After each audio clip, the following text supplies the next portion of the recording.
আসসালামু আলাইকুম, সবাই কেমন আছেন? তো পাকা কলা দিয়ে তো মজার প্যানকেক তৈরি করা যায়, এটা আমি প্রথমবার ট্রাই করলাম।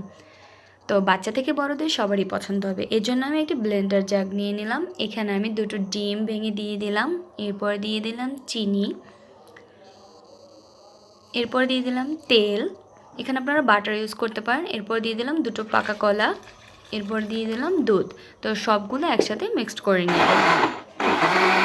এরপরে মিক্সিং বোলে ঢেলে নিব। এরপরে দিয়ে দেবো ভ্যানিলা এসেন্স। এবার ময়দা এড করব। তো এখানে অল্প অল্প করে ময়দাটা এড করতে হবে, একেবারে দেওয়া যাবে না। তো ব্যাটারটা ঠিক এরকম হবে। এরপরে কড়াইতে তেল দিয়ে দেব সামান্য, এরপরে দিয়ে দেব ব্যাটার। প্যানকেকের সাইজটা আপনারা বড় ছোট করে বানাতে পারবেন। তো এরপর ঢাকনা দিয়ে ঢেকে দেব 2 মিনিটের জন্য। 2 মিনিট পর ঢাকনাটা তুলে আবার উল্টে দেব। তো আবারও 2 মিনিট ঢেকে রাখবো। এরপর তৈরি হয়ে যাবে প্যানকেক।